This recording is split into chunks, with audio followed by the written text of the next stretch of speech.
के, छत्तीसगढ़ महतारी के, बोलिए लखन सिया रामचंद्र के।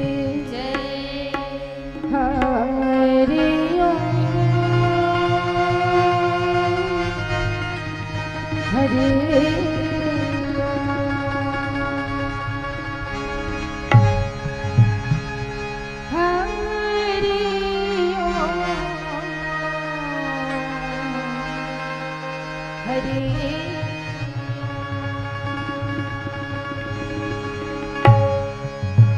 मोहिला की लगन गुरु चरणन के, गुरु चरणन के, गुरु चरणन के।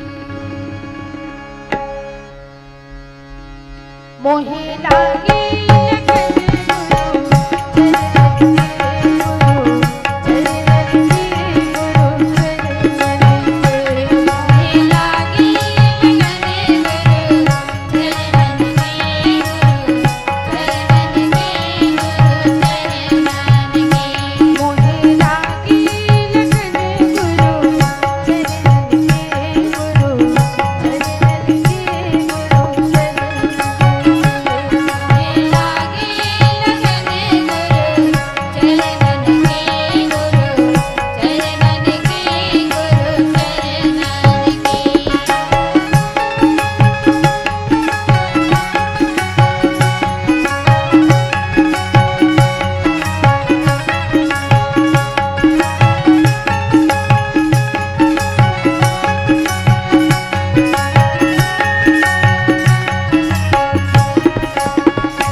हनुमत विचारक भागीरथी प्रयास अपने ग्राम बोमची में राम नाम रूपी अविरल धार बहाने वाले आयोजन समिति के समस्त पदाधिकारीगण, समस्त राम भक्त श्रोताओं, माताओं, बहनों और कल के सुंदर भविष्य प्यारे प्यारे बच्चों, आप सभी के भक्त हृदय में विराजित हमारे आराध्य भगवान श्री राम जी और भगवती सीता जी के युगल चरणों में गौरी महिला मानस मंडली देगा कठेरा गुंडल देही जिला बालोद छत्तीसगढ़ का सत सत वंदन।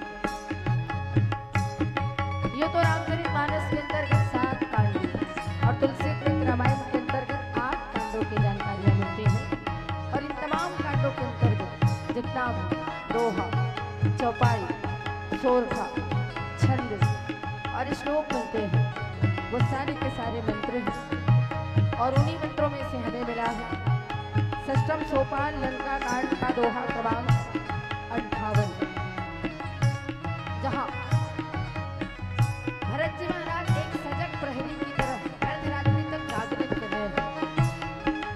सजग प्रहरी, उन्होंने देखा हो सकता है मेरी अयोध्या में कोई विपत्ति आ रही है, इसीलिए एक युक्ति अपनाई और उस युक्ति के साथ ना तो उस सामने वाले व्यक्ति को, जो निशाचर भी हो सकता है, देवता भी हो सकता है, कोई इंसान भी हो सकता है, ना उसे पीड़ा हो और ना ही अगर वो हमारा शत्रु है तो हमसे दूर जा सके। इसके लिए उन्होंने एक उपाय किया और वो उपाय क्या है आइए जानते हैं, मेरे प्रसंग पर चर्चा करते हैं। जी हाँ, चर्चा, केवल चर्चा। गोसाई जी महाराज लिखते भी हैं, एक घड़ी आधी घड़ी आधों की पुनि आध, तुलसी चर्चा राम के कटे कोटि अपराध। तो आइए अपने अपराधों को मिटाने के लिए गोमती में बह रहे मानस के इस पावन धार में डूब जाए और अपने जीवन को कृतार्थ करें। हमारा उद्देश्य है देश प्रेम के साथ मानस का पठन पाठन।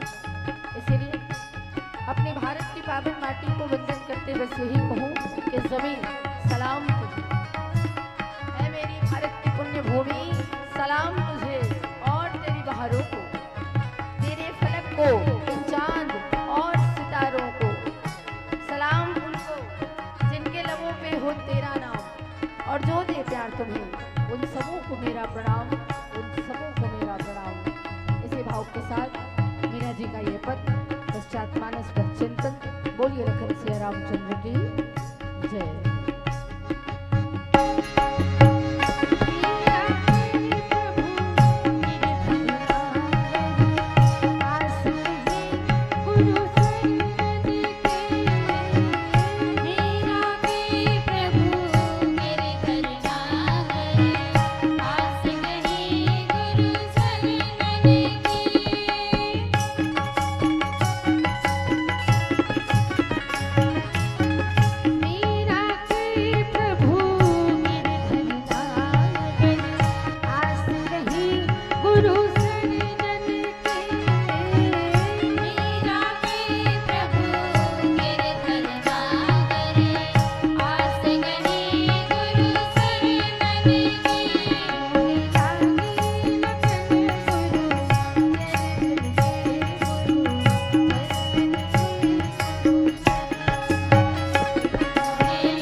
गुरुर्ब्रह्मा गुरुर्विष्णु गुरुर्देवो महेश्वर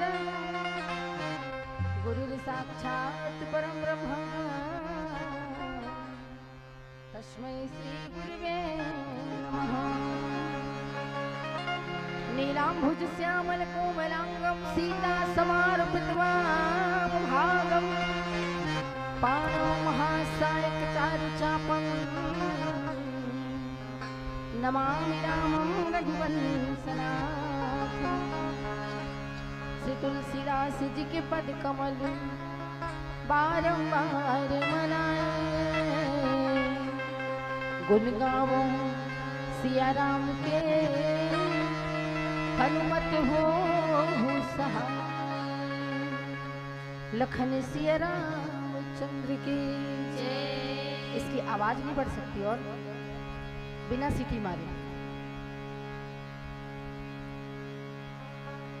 गोमती के इस मानस महायज्ञ में उपस्थित समस्त आदरणीय जनों के हृदय में विराजित भगवान श्री राम जी और भगवती सीता जी के श्री चरण में एक बार पुनः मंडली समेत सादर प्रणाम। रामचरितमानस का षष्ठम सोपान जिसे कहते हैं लंका कांड। जीवन में अगर लंका कांड का अध्ययन हम कर रहे हैं तो ये समझ लीजिए जितनी सारी शंकाएं हैं उनका निवारण हो जाएगा। जी हाँ, एक शंका की चर्चा आपके बीच हमें करनी है। अर्धरात्रि की बेला भरत जी जाग रहे हैं, जबकि रात्रि की बेला विश्रांति के लिए होता है, विश्राम के लिए होता है, लेकिन भरत जी जाग रहे हैं और जागते जागते आसमान की ओर उनकी नजर गई, क्योंकि एक बड़ी सी प्रतिछाया उनके नीचे पड़ रही थी। और उन्होंने क्या किया तो गोस्वामी जी लिखते हैं, देखा भरत विशाल अति निश्चर मन अनुमानी, बिन भर सायक मार्यो चाप श्रवण लगी तानी। लखन सिया रामचंद्र के। भरत जी ने आकाश में अत्यंत विशाल स्वरूप देखा, तब मन में अनुमान किया कि यह कोई राक्षस है क्या, और उन्होंने कान तक धनुष खींचकर बिना फल का बाण मारा। मानस प्रेमी श्रोता संतजन, ये रहा वो टीका जो इस दोहा के नीचे लिखा है। पूज्यपाद गोस्वामी जी महाराज की वो दो पंक्तियां जिसमें वो कहते हैं, हरि अनंत हरि कथा अनंता, कहीं सुनई बहुविधि सब संता, और जाकी रही भावना जैसी प्रभु मूरत देखे तिन तैसी। इन्हीं को आधार मानकर मिले प्रसंग पर चर्चा करने का प्रयास कर रही हूँ। भरत, आइए हम सबसे पहले भरत का परिचय जानते हैं। एक व्यक्ति का परिचय उनके परिजनों से होता है, तो भरत जी महाराज दशरथ और माँ कैकेयी के संतान हैं। अगर जगह से होती है तो अयोध्या के राजकुमार हैं।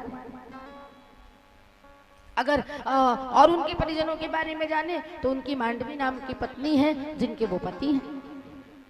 लेकिन भरत जी का परिचय तो गोस्वामी जी महाराज ने दिया है। क्या? विश्व भरण पोषण कर जोई, ताकर नाम भरत अस होई।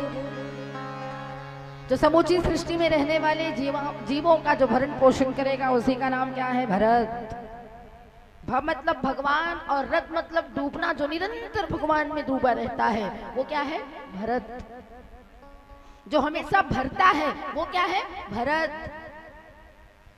वही भरत रात्रि में, अर्धरात्रि में जाग रहे हैं। क्यों?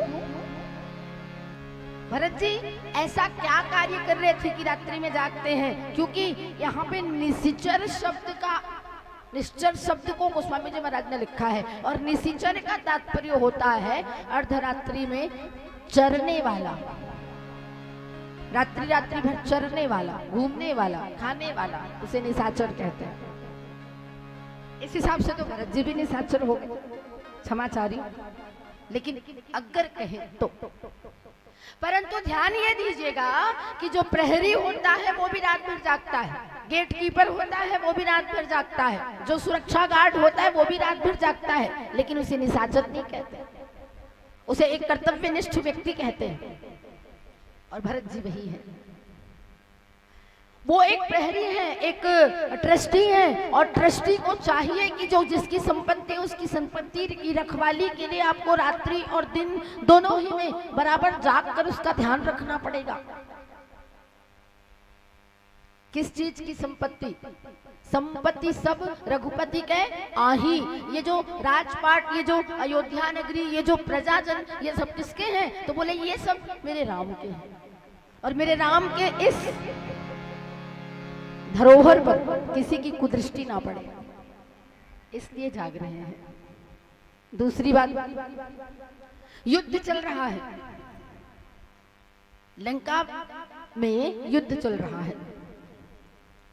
अभी अभी खबर मिली थी कि लक्ष्मण जी को वीरघातनी शक्ति लगी थी, और वीरघातनी शक्ति के निवारण हेतु लंका से एक वैद्य को लाया गया था जिसका नाम था सुषैन। और सुषैन वैद्य के बताने पर हनुमान जी महाराज द्रोणाचल से संजीवनी ले गए थे, सीधा सीधा द्रोणाचल उठा के ले गए थे, और लक्ष्मण मेरा ठीक हुआ है।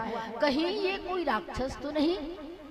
देखा भरत विशाल अति, भरत जी ने देखा अति विशाल, विशाल तो हुआ मतलब बहुत बड़ा, लेकिन गोस्वामी जी लिखते हैं अति विशाल।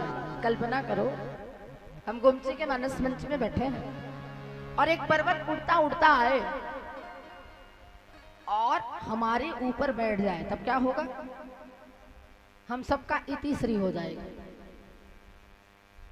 भरत जी ने सोचा हो सकता है क्योंकि जहां पर वो युद्ध चल रहा है वो सबके सब मायावी हैं, तो उन्होंने माया के माध्यम से लंका से अयोध्या के लोगों को परेशान करने के लिए कोई निशाचर भेजा हो जो कैसा हो? अति विशाल हो। क्योंकि ऊपर आसमान में चंद्रमा है और चंद्रमा के नीचे वो पर्वत है, और पर्वत जिसको लेकर हनुमान जी महाराज आ रहे हैं वो पर्वत है, और उसी पर्वत की प्रति छाया बन रही है। तो कहीं ये कोई निशाचर तो नहीं? बस इसी अनुमान में देखा भरत विशाल अति निश्चर मन अनुमानी। मन में अनुमान अनुमान अनुमान हमेशा 100% सही होता है ऐसी बात नहीं है। अनुमान कभी गलत भी हो सकता है। वो आप ठोक बजा के नहीं कह सकते मैं जो कह रहा हूं या मैं जो कह रही हूं वही सही है, ऐसा बिल्कुल नहीं कह सकते आप। क्यों नहीं कह सकते? क्योंकि वो अनुमान है। आजकल तो गलियों में लाइटें लग गई हैं। हम जब बच्चे थे, छोटे थे, तो रात्रि में जैसे खेल के लौटते थे ना, तो रास्ते में एक रस्सी भी, एक डंडा भी पड़ी रहती थी, तो ऐसे लगता था कि ये डंडी नहीं है, ये सांप है, ये रस्सी नहीं है, ये सांप है। ऐसा मन में अनुमान हो जाता था। और कई बार सचमुच सांप पड़े रहने पर भी अरे ये तो रस्सी है करके पार हो जाते थे। बाद में पता चलता था फलाने घर के समीप सांप निकला था। अनुमान। तो भरत जी ने यही अनुमान किया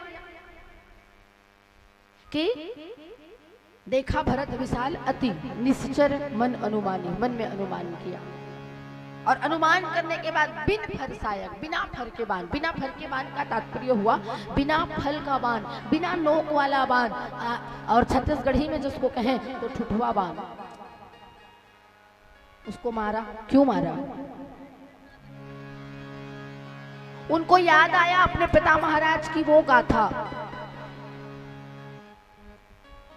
उनके पिता को भी शब्द भेदी बाण मारने की कला आती थी। शब्द भेदी बाण का तात्पर्य होता है कि सामने आप आवाज करो और यहां किसी व्यक्ति की आंख को बंद कर दो और उसके बाद वो बाण मारे, तो जो आवाज वाला लक्ष्य है सीधा जाके वहीं लग जाए, तो उसे कहते हैं शब्द भेदी बाण। महाराज दशरथ एक बार शिकार के लिए, आखेट के लिए गए हुए थे। उसी दौरान श्रवण कुमार अपनी माता पिता को लेकर चारों धाम की यात्रा के लिए निकले थे, कांवड़ यात्रा में। उनके माता पिता को प्यास लगी तो पानी की मांग किए। अपने माता पिता को बिठाकर पानी लेने के लिए, जल लेने के लिए सरयू नदी में गए। और आज भी जब अपन छोटे मुंह के बर्तन में पानी भरते हैं, छोटे मुंह का बर्तन हो, अब जैसे पानी भरने का बोतल आता है, उसको आप बाल्टी में पूरी तरह डुबा के भरो तो कैसे आवाज आती है? कैसे आवाज आती है जी? गुड़ गुड़ गुड़ गुड़ की आती है। बिल्कुल वैसे ही जैसे किसी के घर की गाय बैल जब पानी पीते हैं मुंह डुबा के। कोटना जानते हो? कोटना, हाँ। और गाय गरू है तीन मन जान ही नहीं, जिकर घर नहीं है तीन मन का जान है। तो कोटना को पूरा भर दो और उसके बाद आपके घर की गाय या आपके घर का बैल या आपके घर का जो भी जानवर जिसको आपने पाला है वो मुंह डुबा के पानी पिए। और जब मुंह डुबा के पानी पीता है तो गुड़गड़ाहट की आवाज आती है। महाराज दशरथ ने सोचा शायद कोई जानवर मुंह डुबा के पानी पी रहा है, क्योंकि वो छोटे मुंह वाले बर्तन में पानी भर रहे थे अपने माता पिता को पिलाने के लिए। तो आवाज को लक्ष्य करके उन्होंने बाण मारा और वो बाण जाके सीधा लग गया श्रवण कुमार की छाती में। और श्रवण कुमार की छाती में लगने के बाद उनका प्राणांत हो गया। उसके माता पिता को पानी पिलाने के लिए दशरथ जी गए तो दशरथ जी को माता पिता ने श्राप दिया कि एक तो हम अपने पुत्र के हत्यारे के हाथों पानी नहीं पिएंगे, और दूसरी बात जिस तरह से पुत्र के वियोग में हमारी मृत्यु हो रही है, क्योंकि हाय बेटा कहकर माँ ने प्राण त्याग दिए और अपनी पत्नी और पुत्र को मरा जानकर पिता ने भी प्राण त्याग दिया। लेकिन प्राण त्यागते त्यागते उन्होंने कहा कि जिस तरह पुत्र के वियोग में हमारी मृत्यु हुई है, आपकी भी मृत्यु पुत्र के वियोग में ही होगी। इस बात को भरत जी जानते थे, इसीलिए वो ये नहीं चाहते थे कि मेरे बाण से किसी का इतना अहित हो। अगर वो भगवान का भक्त है, किसी का इतना अहित हो कि उसको प्राण गंवाना पड़े, और उसके माध्यम से जिस तरह मेरे पिता को श्राप मिला था मुझे भी श्राप मिले। लेकिन अगर वो राक्षस हुआ तो ऐसा भी ना हो कि वो यहाँ से भाग जाए, उसको बंदी बनाया जा सके। इतना उपक्रम तो करना ही चाहिए। इसीलिए वो ट्रस्टी, वो निरीक्षक, वो संरक्षक के रूप में जो अपना कार्य पूरी तरह निभा रहे हैं, वो बिना फर के बाण मारे। और क्या है चर्चा करूं इससे पहले एक भजन करते हैं। बोलिए लखन सिया राम चंद्र की।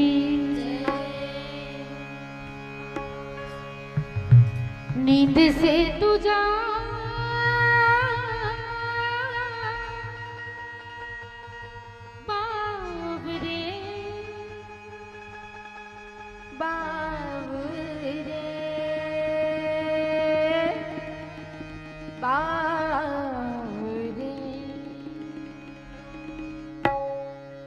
नींद से तू जाग बाबरे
बिन फरसायक मार्यो।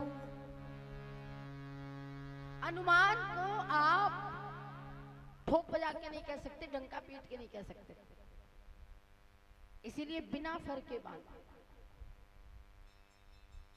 चाप श्रवण लगिता।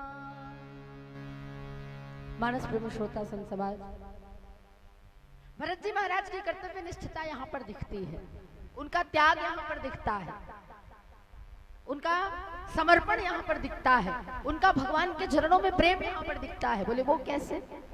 त्याग। जिनके पास एसी कूलर पंखे ना हो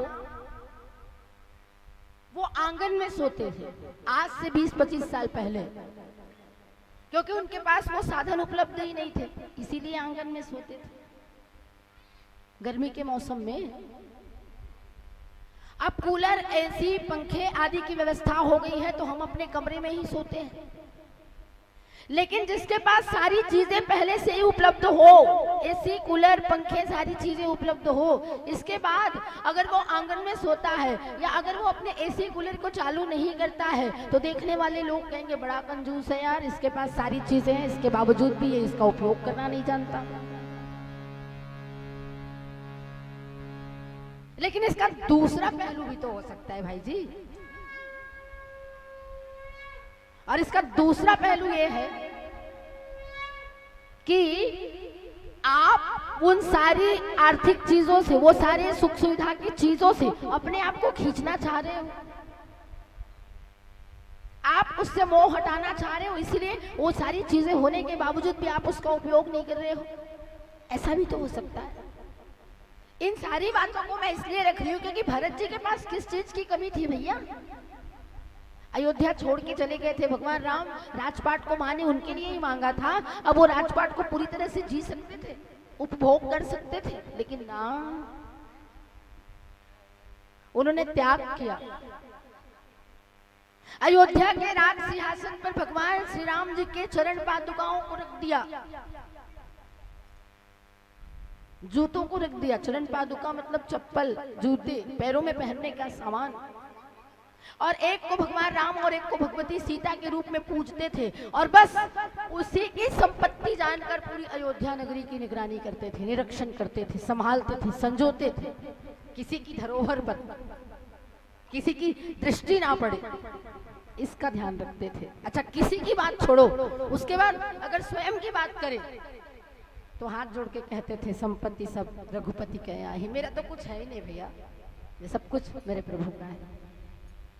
और जब किसी की आपके पास, आपके घर में 10 लाख रुपया भी रहेगा तो आपको नींद आ जाएगी, क्योंकि आपको आदत है अपने घर में 10 लाख रुपया रखने की। लेकिन अगर पड़ोसी ने कहा कि ये 5 लाख रुपया है, आप एक रात के लिए रख लीजिए, कल सुबह मैं इसको लेके चला जाऊंगा या चली जाऊंगी, तो वो 5 लाख रुपये के लिए आपको नींद नहीं आएगी। इसकी चोरी ना हो जाए, इसको देखना पड़ेगा, कोई बच्चे इसको ना खेल दे, कहीं मेरी पत्नी को ऐसा ना लगे कि ये घर का पैसा है और खुद इसके लिए उपयोग ना कर दे। ऐसा आपके दिमाग में बहुत सारे प्रश्न आते रहेंगे और आप जागते रहेंगे, नहीं सो पाएंगे। भरत जी की तटस्थता दिखती है, उनका कर्तव्य निष्ठापन दिखता है। आहा, ये मेरी नहीं है, मेरे होने पर गुम भी जाता तो चलता, लेकिन मेरे प्रभु का है, और मेरे प्रभु का है इसीलिए मैं पूरी जिम्मेदारी के साथ इसको निर्वहन करूंगा, इसका रक्षण करूंगा, संरक्षण करूंगा, देख रेख करूंगा। अब ये निरीक्षण, देख रेख, यहां तक तो बात सही है। इतना विशाल राक्षस अगर आए और मेरी अयोध्या के लोगों को परेशान करे ताकि उधर जो युद्ध हो रहा है उसमें मेरे भगवान राम कमजोर पड़ जाए, यही कोई कारण तो नहीं होगा कि राक्षसों को भेजा गया होगा कि जाके देखो तो नहीं, परेशान करो उन्हें? क्योंकि हम अपने परिजनों के कारण थोड़े कमजोर पड़ जाते हैं। ये क्या है? हमारी कमजोरी है। अगर हमें प्रताड़ित करना हो तो आप हमें एक थप्पड़ क्या, आप छुओ भी मत, लेकिन अगर हमारे परिजनों को आप तकलीफ पहुंचाओगे तो हमारा दिल जल जाएगा और हम लड़ने, मरने, मारने पर उतारू हो जाएंगे। तो कहीं ऐसा तो नहीं है कि वो मायावी है तो अपनी माया से यहाँ पर भेजे होंगे ताकि जाओ अयोध्या के लोगों को परेशान करो, और जब ये बात राम और लक्ष्मण को पता चलेगी तब वो क्या हो जाएंगे? कमजोर पड़ जाएंगे, और कमजोर पड़ने के बाद उनको हराना बहुत मुश्किल, बहुत सरल हो जाएगा। ये सोचकर, ये अनुमान मात्र था, इसीलिए भरत जी ने बिना फर का बाण मारा। क्योंकि अगर फर वाला बाण मारता, फर वाले बाण मतलब नोक वाला बाण मारता जिससे मारने पर सीधा लक्ष्य को भेदन होता है, तो वो जो हनुमान जी अभी अभी जो पर्वत लेके आ रहे हैं, जिसकी चर्चा मैंने पहले करी, द्रोणाचल लेके आ रहे हैं, उस हनुमान जी महाराज को लग जाती और हो सकता है वो उनके लिए घातक होता। इसीलिए भरत जी महाराज ने बिन फर सायक मारियो, चाप श्रवण लगी तान, कानों तक खींच कर बाण को मारा। अब बाण तो निकल गई भैया, बात तो निकल गए। फिर क्या होता है? परे मूर्छि महिला गत सायक, सुमिरत राम राम रघुनायक। जैसे ही बाण लगा, जो छोड़ा गया बाण था वो लगा किनको? हनुमान जी महाराज को, क्योंकि वो पर्वत वही लेके आ रहे थे। तो जैसे ही बाण लगा उनको मूर्छा आने लगी उस बाण के प्रहार के कारण। लेकिन मूर्छित अवस्था में भी वो अपने आराध्य का नाम ले रहे हैं, राम राम राम। ये कहते कहते उनकी मूर्छा आने लगी, और जैसे ही मूर्छा आई वो नीचे गिर गए। परे ओ मूर्छि महिलागत सायक, धरती पर गिर गए। और धरती पर गिरने के बाद भरत जी ने सुना, क्या सुना? सुनी प्रिय वचन भरत तब धाय। प्रिय वचन, राम राम शब्द क्या है? जग में सुंदर है दो नाम, चाहे कृष्ण कहो या राम। दोनों ही राम बड़े सुंदर हैं, बड़े मनभावन हैं। अब राम के नाम की महत्ता थोड़ा सा चर्चा करो। वैसे तो उनके नाम की व्याख्या गोस्वामी जी महाराज ने बालकांड में 9 दोहे और 72 चौपाइयों में पहले ही कर ली है, लेकिन मैं कुछ चर्चा करूं। एक बार अगर किसी के नाम को अपन लें, राम कहें मान लो एक बार, तो आप में से किसी भाई का नाम राम हो सकता है। एक बार राम बोलने से हम उसका नाम ले रहे हैं। 2 बार अगर राम का नाम लिया जाए तो अभिवादन बन जाता है, राम राम भैया, राम राम बहन जी, ऐसा ये अभिवादन बन जाता है। 3 बार राम राम बोले, राम राम राम, ऐसा हुआ, ये क्या बन जाती है? संवेदना। कोई घटना घट गई हो तो उसके लिए 2 बार राम राम नहीं बोलते, हे राम राम, ये भगवान, ये कैसे हो गया, मतलब 3 बार राम राम, ये संवेदना बन जाती है। 4 बार राम का नाम ले, ये जाप बन जाता है। 5 बार अगर राम का नाम ले, ये कीर्तन बन जाता है। और जब कीर्तन बन जाता है तो निरंतर मुंह से जिह्वा से राम नाम निकलती है, और उसके बाद जीवन सरल बन जाता है।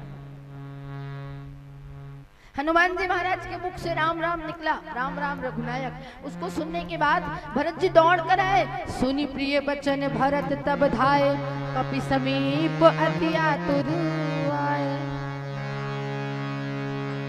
आतुर होकर, व्याकुल होकर, अरे बाप रे, ये मैंने क्या कर दिया, ये सामान्य व्यक्ति नहीं लगता जो निद्रा की अवस्था में भी, मूर्छित अवस्था में भी भगवान का नाम ले रहा हो। ये तो निरंतर भगवान का नाम लेने वाला ही हो, क्योंकि भगवान का नाम भी ऐसे ही नहीं आता। आप लोगों ने गौर किया होगा, जैसे कभी कुछ आदमी खाते खाते जैसे ठसका लग जाता है, अरहत जाना, जैसे छत्तीसगढ़ी में अरहत जाना बोलते हैं, जमाई आती है, नींद आती है, छींक आती है, या चलते चलते मान लो कोई पत्थर है, कोई लकड़ी है, हपट जाते हैं। हपटना समझ रहे हो ना, अरजना। तो कई लोगों के मुख से कुछ अनर्गल चीजें निकलती हैं, लेकिन जो भगवान का भक्त होगा उनके मुख से राम का नाम निकलता है, भगवान का नाम निकलता है, अपने आराध्य का नाम निकलता है। वैसे ही आप निद्रा की अवस्था में हो और करवट ले रहे हो, तो भी अगर आप भगवान के भक्त हो तो आपके मुंह से भगवान का नाम ही निकलेगा, कुछ और नहीं निकलेगा। ये हमारे जीवन में शामिल होना चाहिए। रसरी आवत जात के सिर पर पड़त निशान। तो ये कब होता है? जब निरंतर हमारी जिह्वा से राम नाम निकल रहा हो, तब होता है। तो हनुमान जी महाराज राम राम करते हुए गिरे, तो इसको सुना भरत जी ने, अति प्रिय लगा, अति प्रिय। कपि समीप अति आतुर आए, उसके लिए वो दौड़कर हनुमान जी के समीप अर्थात कपि के समीप आए।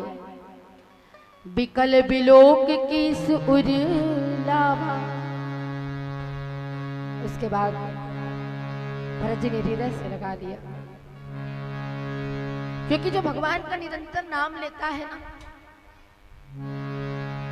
उनको भी भरत जी उतना ही प्रेम करते हैं जितना भगवान को। इसका उल्लेख आपको अयोध्या कांड में भी मिलेगा। केवट भैया से जब उनकी भेंट होती है, केवट भैया दूर से प्रणाम कर रहे थे वशिष्ठ जी को।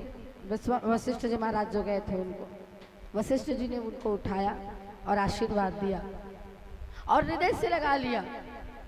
देखने वाले लोग कह रहे हैं ये कैसे कर रहे हैं, तो जो भगवान के सीने से लगा हुआ हो उसको अगर मैं अपने सीने से लगाऊं तो क्या बुरा है। भरत जी ने दौड़कर उनके चरणों को धर लिया। बोले कैसे करते हो भरत जी, आप मेरे चरणों को छोड़ो। बोले क्षमा करना भैया, आप मेरे बड़े भैया के मित्र हो, अर्थात मेरे बड़े भाई हो, और जिनके हृदय से आपका हृदय लगा है, अर्थात मेरे प्रभु की छवि आपके हृदय में बस गई है, इसलिए आपके चरणों को प्रणाम करना तो बनता है। बस यही सोचकर वहां पे भरत जी ने प्रणाम किया था। बस यही भाव यहाँ पे भी हृदय से लगा लिया। मूर्छित अवस्था में हनुमान जी हृदय से लगा लिया, और लगाने के बाद जागत नहीं बहु भांति जगावा। व्यक्ति को नींद आए तो उसे जल्दी जगाया जा सकता है, लेकिन मूर्छित अवस्था में व्यक्ति जो है उसको जगाने के लिए थोड़ा सा समय लगता है। बहुत प्रयास किया भरत जी ने, लेकिन उनकी मूर्छा, उनकी तंद्रा टूट नहीं रही है। तब मन मलिन मन भय दुखारी, मन दुखी हो गया। ये मैंने क्या कर दिया भगवान, अपनी अज्ञानता के वश आपके भक्त को मैंने पीड़ा पहुंचाई। इसका तात्पर्य यह है कि कहीं ना कहीं मैंने आपको भी पीड़ा पहुंचाई, जो मैं सपने में भी नहीं चाहता हूं वो मैंने कर दिया है। भगवान मैं क्या ही करूं, कैसे करूं कि इनकी मूर्छा भंग हो जाए, ऐसा क्या करूं कि ये जागृत अवस्था में आ जाए और इनकी पीड़ा खत्म हो जाए। कई बार ऐसा होता है, जाने अनजाने हमसे भी कोई ऐसी गलती हो जाती है जिसके चलते सामने वाले को तकलीफ होने लगती है, पीड़ा होने लगती है, तो हमारा भी मन करता है कि ऐसे क्या करें कि उसकी पीड़ा हम ग्रहण कर लें। भरत जी को यही लग रहा है। कहत बचन भरी लोचन बारी, आंखों में अश्रु की धार भर कर अपने भगवान को याद कर रहे हैं। भगवान ये कैसे लीला है आपकी, आपके भक्त को पहचानना ये मेरी मूर्खता है। मैंने उनको बाण मारा, ये मेरी गलती है। तो अगर ये मेरी मूर्खता है, मेरी गलती है, तो इस गलती की सजा, इस मूर्खता की सजा मुझे मिलनी चाहिए, इनको क्यों दी जा रही है। ये सोचकर वो क्रंदन कर रहे हैं, रो रहे हैं। पश्चाताप के आंसू उनकी आंखों से टपकने लगी है, बरसने लगी। मानस प्रविष्ट होता संजम, मन का भाव क्या कहता है। हे घट घट के वासी, कथे राम तोला, तय अपने शरण मां लगा लेना मोला। मोरी जिंदगी के नैया डूबैया है स्वामी, ये जिंदगी के नैया डूबैया है स्वामी। दया कर कृपा कर हे अंतर्यामी। हे घट घट के वासी, कथे राम तोला, तय अपने शरण मां लगा लेना मोला। तय अपने शरण मां लगा लेना मोला। चलिएगा, चिंतन फिर से हो, इससे पहले एक भजन करते हैं। बोलिए लखन सिया रामचंद्र की जय। मारने वाला है भगवान बचाने वाला है भगवान मारने वाला है मारने वाला है भगवान बचाने वाला है भगवान मारने वाला है भगवान बचाने वाला है भगवान बाल नवाना होता उनका बाल नवाना होता जिनका रक्षक दयानिधान मारने वाला है भगवान बचाने वाला है भगवान मारने वाला है भगवान बचाने वाला है भगवान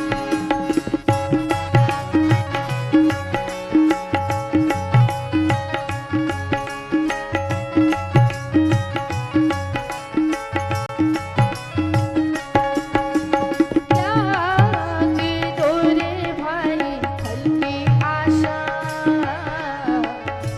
स्वार्थ बिना प्रीत जोड़ो ओ त्यागे दोरे भाई फल की आशा स्वार्थ बिना प्रीत जोड़ो ओ कल क्या होगा इसकी चिंता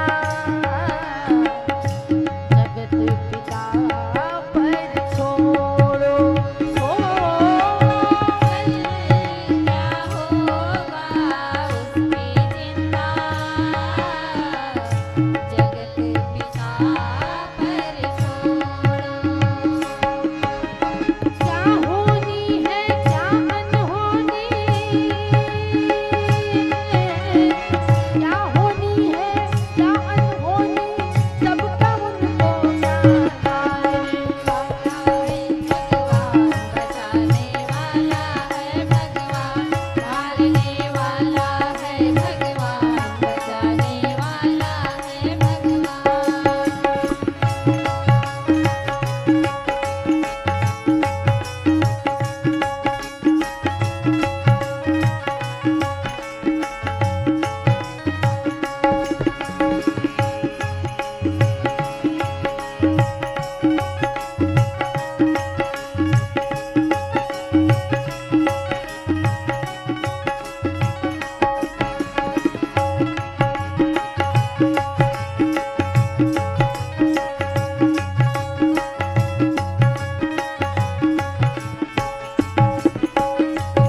जल थल अगन आकाश पवन पर केवल उनकी सत्ता केवल उनकी सत्ता केवल उनकी सत्ता जल थल अगन आकाश पवन पर केवल उनकी सत्ता प्रभु इच्छा के बिना यहाँ तो हिल न सके पत्ता हिल न सके पत्ता हिल न सके पत्ता उन्हीं का सोचा यहाँ पे होगा उनका सोचा यहाँ पे होगा उनकी शक्ति महान मारने वाला है भगवान बचाने वाला है भगवान मारने वाला है भगवान बचाने वाला है भगवान बाल नवाना होता उनका बाल नवाना होता जिनका रक्षक दयानिधान मारने वाला है भगवान बचाने वाला है भगवान मारने वाला है भगवान बचाने वाला है भगवान मारने वाला है भगवान बचाने वाला है भगवान बोलिए लखन सिया रामचंद्र की जय। हनुमान जी महाराज को मूर्छा आना ये भी एक कारण था भगवान की कृपा का। बाल नबाका होता उनका जिनका रक्षक दया निधान। हनुमान जी महाराज के मन में थोड़ा सा अहंकार आ गया था, जिसे सात्विक अहंकार कहते हैं। मैं हूं जो अयोध्या से लंका जा सका, यानी समुद्र को पार कर सका। मैं ही हूं जो लक्ष्मण जी को शक्ति लगने पर इतना विशाल पर्वत अपनी हथेली पर लेकर आ सकता हूं। ये मैं का भाव मिटाना भगवान चाहते थे। गए किसी और मार्ग से, लेकिन लौटे अयोध्या के मार्ग से। ये हरि की इच्छा थी। क्यों? इसका उत्तर नीचे मिलता है। हनुमान जी महाराज वापस जाने, जब उनकी तंद्रा भंग हुई, जब उनकी मूर्छा भंग हुई, तो जागते ही सबसे पहले वो इधर उधर देखने लगे, निहारने लगे। भरत जी ने पूछा, क्या ढूंढ रहे हैं आप? एक दूसरे का परिचय हुआ। मैं हनुमान हूँ, भगवान का सेवक हूँ, दास हूँ। तो मैं प्रभु का छोटा भाई हूँ, मैं भी उनका सेवक हूँ। क्या ढूंढ रहे हैं आप? इधर उधर ढूंढ रहे हैं, देख रहे हैं। बोले वो पर्वत में लेके आ रहा था। बोले क्यों? लक्ष्मण जी को वीरघातनी शक्ति लगी है, उसमें संजीवनी है, जिसको सुषैण वैद्य ने मंगाया था। अब मैं पहचान नहीं कर पाया करके पूरा पर्वत उठा के ला रहा था, लेकिन वो पर्वत है कहाँ? अगर कहीं वो गिर गई हो, कहीं वो, तो जनधन की हानि हुई होगी। भरत जी ने कहा नहीं, वो तो मेरे बाण में अटका है, एक बाण में अटका है, वो भी बिना फर के बाण में अटका है।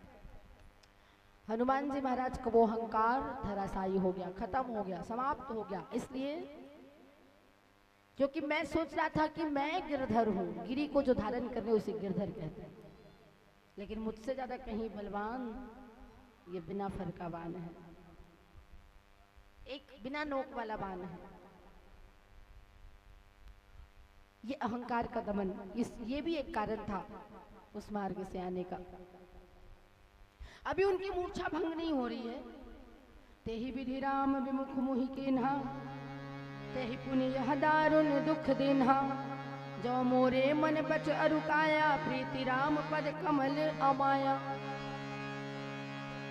अब वो कह रहे हैं कि जिस प्रकार से विधाता श्री राम से मुझे विमुख कर दिए हैं। कैसे विमुख कर दिए हैं? मेरी माँ के माध्यम से मेरे लिए राज तिलक और मेरे प्रभु के लिए 14 साल का वनवास मांगा। विधाता चाहते तो इसको रोक सकते थे, लेकिन नहीं, उन्होंने ऐसा नहीं किया। अर्थात विधाता ने मुझे भगवान से विमुख कर दिया है। भगवान मेरी ओर देखते भी नहीं है, निहारते भी नहीं है, क्योंकि बहुत दूर है। हम भी ऐसे सोचते हैं ना कि भगवान हमारी ओर देखते ही नहीं है, जबकि वो हर दृष्टिकोण से हमारी ओर देखते हैं, निहारते हैं। तभी तो कहते हैं हर कण कण में है राम बसे, हर कण कण में भगवान का वास है, और वो कण कण के माध्यम से हमें देख रहे हैं। हर कण कण में है राम बसे, हर प्राण प्राण में सीता है, हर कंकड़ कंकड़ शंकर है, हर श्वास श्वास में गीता है। जीवन की धड़कन रामायण जहाँ पग पग बनी पुनीता है, और राम नहीं सांसों में तो प्राणों का घर भी रीता है, प्राणों का घर भी रीता है। तो देखते हैं, लेकिन भरत जी को लग रहा है, हे प्रभु, भगवान ने मुझे आपसे दूर तो कर ही दिया है, लेकिन अब ये हो गया है दुख में दोहरा कि तेहि पुनि यह दारुण दुख दीन्हा। उसी ने फिर इस प्रकार का दुख मुझे दिया है कि मेरे माध्यम से आपके भक्त को बाण लगना, ये कितने बड़े दुख की बात है। वो पश्चाताप की आग में जल रहे हैं। उसी क्षण हनुमान जी महाराज की तंद्रा भंग होती है, परिचय होता है। बताया जाता है कि छोटे भाई लक्ष्मण जी को वीरघातनी शक्ति लगी है मेघनाद के द्वारा, जिसकी संजीवनी लेके मैं जा रहा हूँ। भरत जी ने कहा, फिर तो आप ऐसा करिए, आप उस पर्वत को लेकर मेरे एक और बिना फर के बाण के ऊपर बैठ जाइए। हनुमान जी ने कहा, मैं अतुलित बलधाम वाला, मैं सोचता था मैं ज्यादा बलशाली हूँ। ऐसा संजन कहते हैं कि मेरा अतुलित बल है, तो मैं सोचता था मैं ज्यादा बलशाली हूँ, लेकिन मैं बलशाली नहीं हूँ भैया। मुझसे ज्यादा बलशाली तो मेरे भरत भैया का वो बिना फर का बाण है। जो भगवान के भक्त होते हैं वो श्रेय अपने ऊपर कुछ चीज नहीं लेते, वो सारा श्रेय अपने आराध्य पर, अपने भगवान पर डाल देते हैं। अच्छा हो, आपकी कृपा है, बुरा हो, आपकी इच्छा है, तो आपकी इच्छा भी स्वीकार, आपकी कृपा भी स्वीकार। तो प्रभु जो कुछ कर रहे हो आप कर रहे हो, और आपके चरणों में मेरा सब कुछ समर्पित है। और तभी मन में भाव आता है, मेरा मुझ में कुछ नहीं, जो कुछ है सो तोड़, और तेरा तुझको सौंपता क्या लागे है मोर। यही भाव भरत जी के जीवन में आया है, इसीलिए भरत जी महाराज जाग रहे हैं।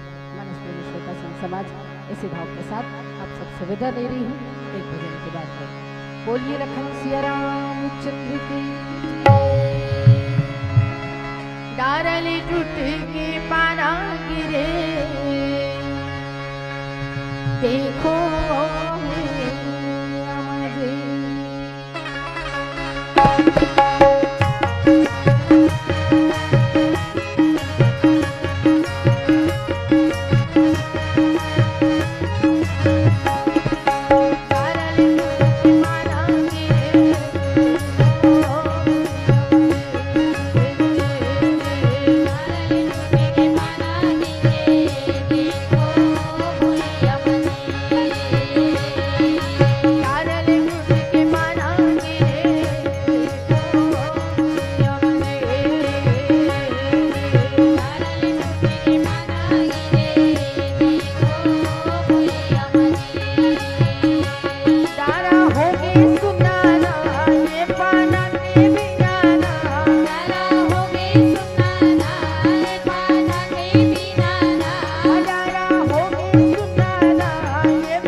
बोल शब रामचंद्र की जय।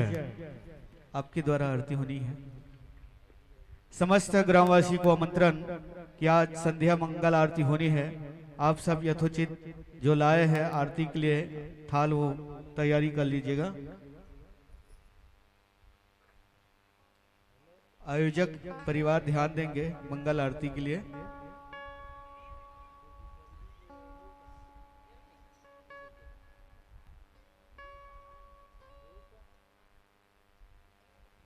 आप सब अपने स्थान से खड़े हो जाइए और समीप आ जाए राम दरबार भगवान के पास।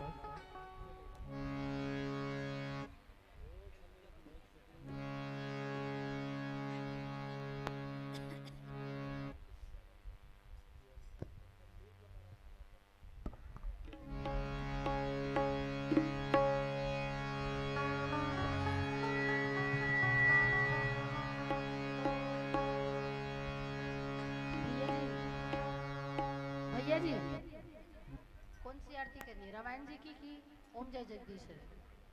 रामायण आरती ना। बोलिए रामायण मैया की, लखन सिया रामचंद्र की।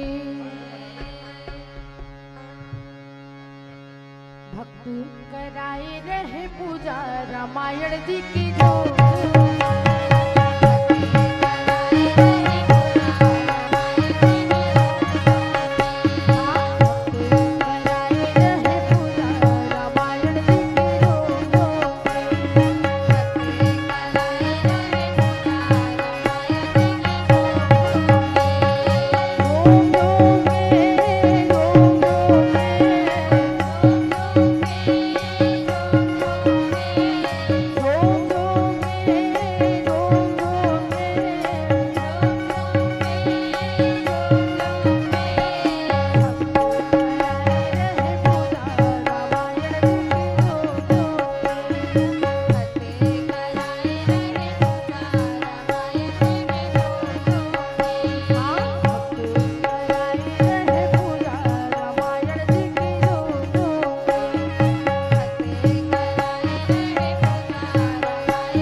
सारम संसार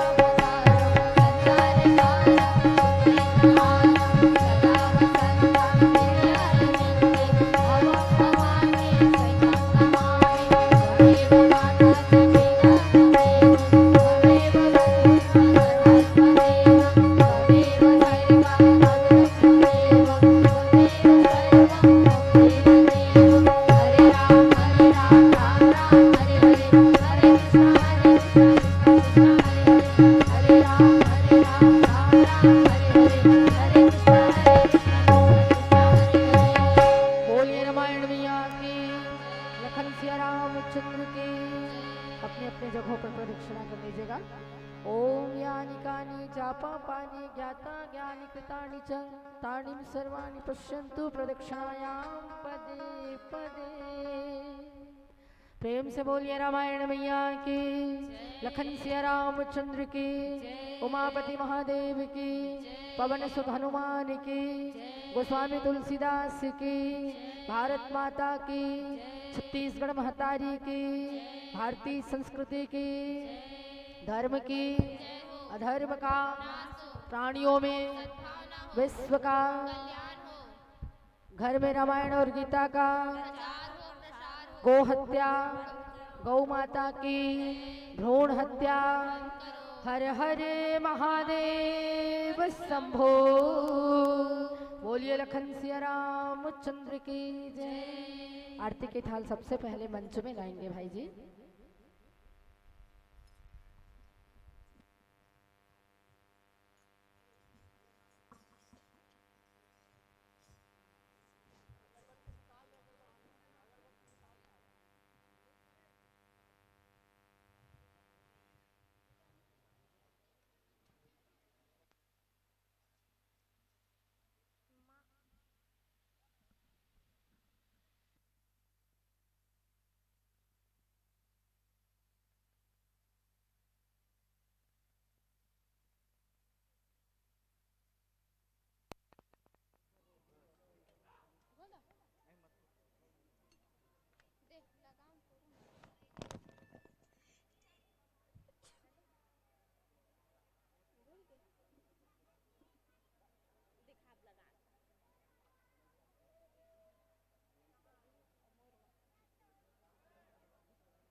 सभी से निवेदन है, सभी यथास्थान आप बैठ जाइएगा।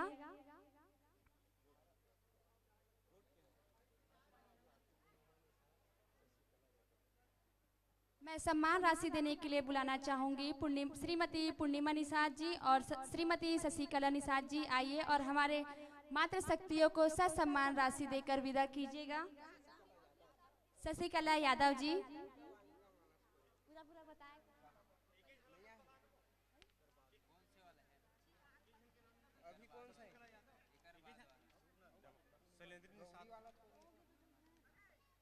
शशिकला यादव।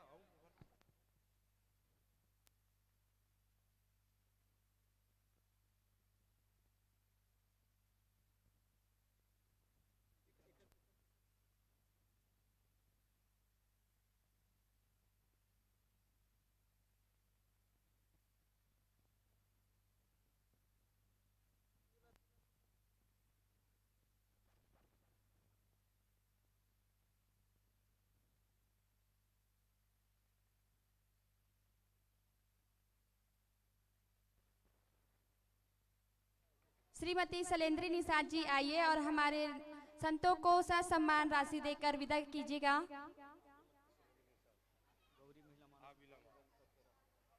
गौरी महिला मानस मंडली रेंगा कठेरा।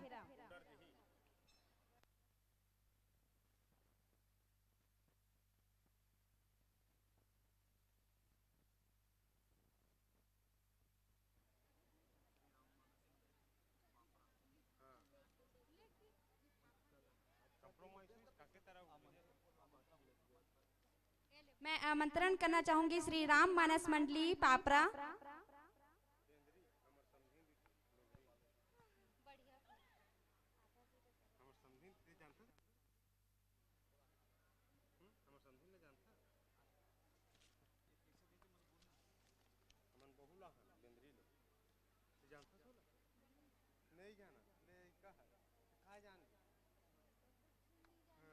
हमारे पेज दान राशि आए हैं, उनका मैं नाम लेना चाहूंगी। स्वर्गीय रवि निषाद 51 रुपये, गुप्त दान 10 रुपये, गगन हिमांशु 10 रुपये, कल्याणी यादव 10 रुपये, संध्या यादव 10 रुपये, तरुण यादव 10 रुपये, मुटाना यादव 10 रुपये,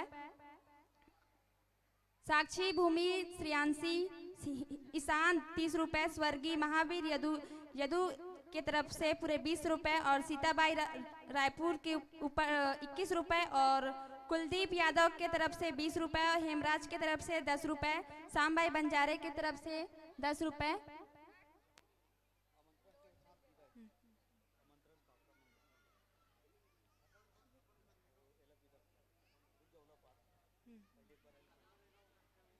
आमंत्रण पर श्री राम मानस मंडली पापरा द्वारपाल के पास अपना उपस्थिति दर्ज करा दीजिएगा। हाँ।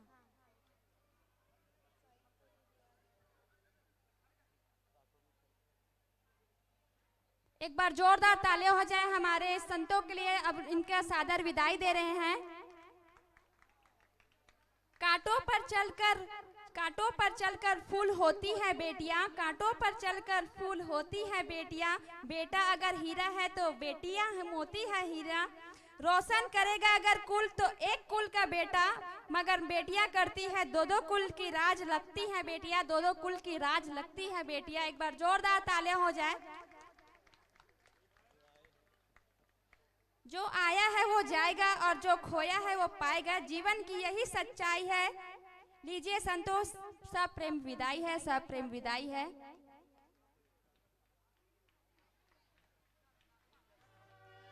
तालियों में कमी नहीं हो